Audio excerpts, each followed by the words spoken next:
Barkley Highway, a road that maybe not everyone has heard of before.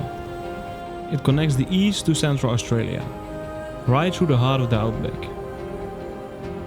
Along this stretch you'll find places like Camooweal, Mount Isa and Cloncurry, home to one of the most amazing landscapes in the Outback. Shaped by Aboriginal culture, rich mining history and even World War II stories that still live on out here. We did a 7-day road trip from Camooweal through Mount Isa to Cloncurry. Along the way we stopped at some pretty amazing spots, most of them we'd never even heard of before. And our goal was simple: capturing how beautiful this trip really is. Our journey started in Camooweal, also known as the gateway to the Northern Territory. Teach my soul to sing your song. We decided to stay here for the first night and enjoyed everything this place has to offer. Almost finished with setting up our first camping spot.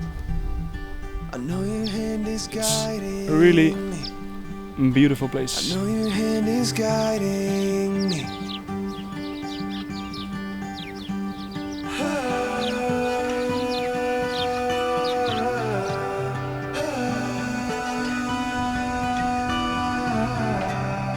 And tell me a better way than starting your day with a fresh and cold shower in such an amazing place like this. But you were all I'll ever need. Gave your life to take my fall. So after enjoying our first night and knowing that our road trip had finally begun, we headed to the Camooweal caves. So come the storm, I'll still believe. These caves are part of a very old underground system, formed millions of years ago by water flowing through the rocks. Unfortunately, the view was a bit blocked by the trees, but it was still worth a stop. Just being there gave us a sense of how old and special this area really is. The nice thing about this road trip is that there's many spots to stop. Not just for a break, but because some places have great stories to tell. Just like this one. During World War II, this road was built as a secret inland route. This monument remembers the time and honors the soldiers and Aboriginal workers who built it. And if you keep driving for about 20 kilometers down the highway from the rest area and then take a small track for around 10 more kilometers off-road, you'll get to Peru Waterhole. We didn't know what to expect, but the drive, the kangaroos and finding this beautiful spot, it really made our day.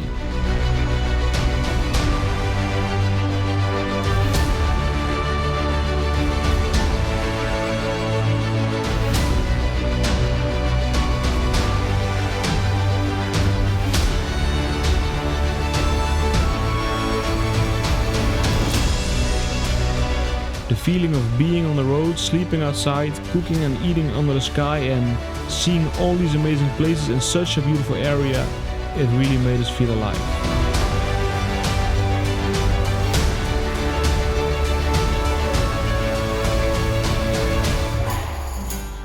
With our car we could go almost anywhere we wanted and we had everything we needed with us. We could stop wherever we liked, roll out our awning and just enjoy the view. Sometimes you don't need more than that, and that's what we did at Lake Mundara. And some of you might know that Emma and I worked for 3 months in Mount Isa, so we knew this lake had an amazing sunset. That's why we decided to stay here a little bit longer.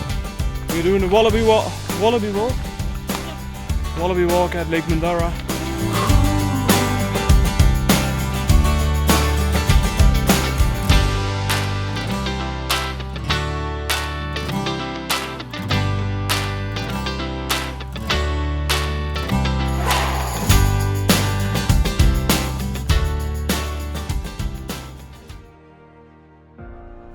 We've just passed Mount Isa, which means we are nearly halfway through our road trip. We've already seen some amazing places, but the most breathtaking stops are still ahead of us.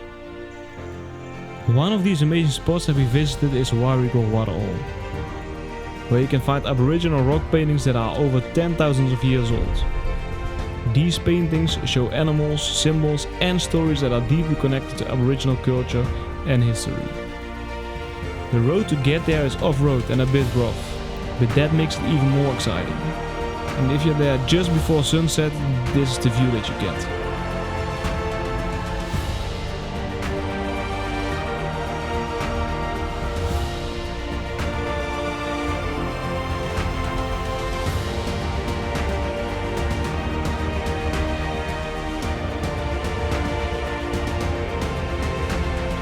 The next day we woke up at Camooweal Park, right by Lake Corella, also known as the Corella Dam. And I don't know if I said it before, but waking up in places like this is just incredible. Making the best coffee. Instant coffee, always the best one. This is our setup, our Nissan Patrol with a rooftop tent, an awning, and a lot of other camping gear. Since we were really enjoying ourselves here, we decided to spend the whole day at the lake and take in the beautiful surroundings. Because of the rain we had to improvise a little bit with cooking. But the meal, it tastes very delicious. Does it taste good, Emma? The next morning our kind neighbor invited me to join him on his boat for a bit of fishing. We didn't catch anything, but the peaceful morning on the water made it the perfect start of the day. One of the best things about traveling is meeting all sorts of people. And before you know it, you're on a boat with someone you just met, having an unforgettable morning.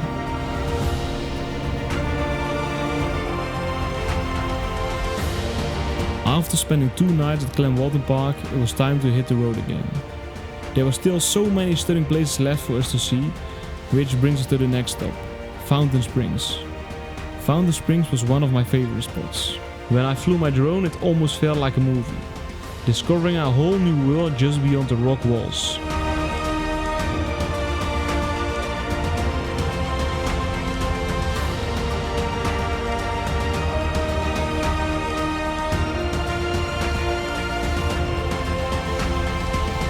We are at Fountain Springs at the moment, and this is one of my favorite spots so far.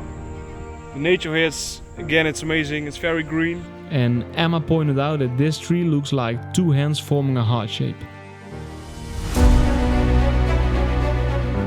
Okay, just a heads up, we took a wrong turn. There are much easier ways to get to the next stop, so if you ever plan to visit the Mary Kathleen mine, make sure you take the right turn. It still led us to the mine. At some points we almost decided to turn back, but we kept going. And then when we finally arrived, this is what we saw. It almost made us forget the tough ride. It was totally worth it, even though we went the wrong way.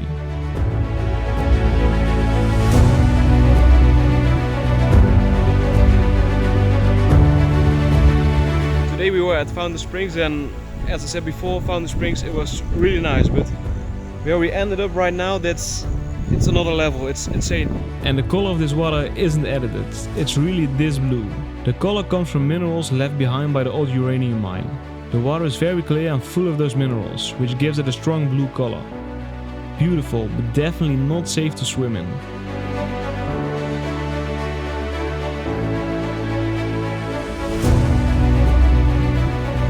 And we're going back, trying to find a camping spot at Mary Kathleen abandoned town. And a good thing about taking the wrong way, on our way back we got to enjoy this beautiful view.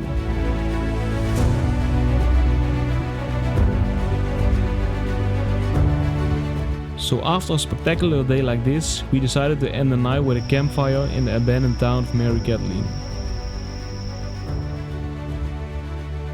The next morning we woke up with again a pretty view.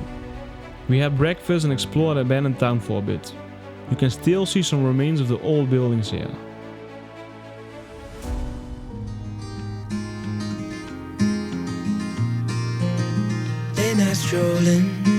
Another place they told us about that was really nice is the East Leichhardt Dam, so we decided to take the drive there. It's a peaceful spot surrounded by nature, perfect for relaxing and popular for fishing. But here, this is how it looks, our camping spot for tonight. We decided to spend our day here. No TV, no internet signal, Just us, surrounded by beautiful nature. Dancing with the moon, my arms wrapped around you.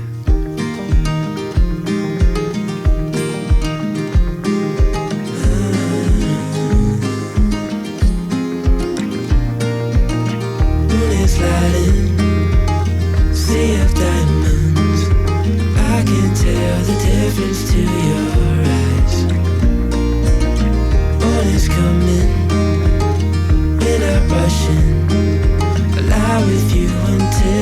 Unfortunately, all good things come to an end.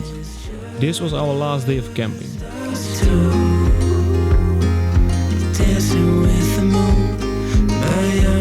On our last day, we stopped at an Aboriginal historic site. This monument was built to honor the Kalkadoon and Mitakudi people, the first people who have lived on and cared for this land for thousands of years.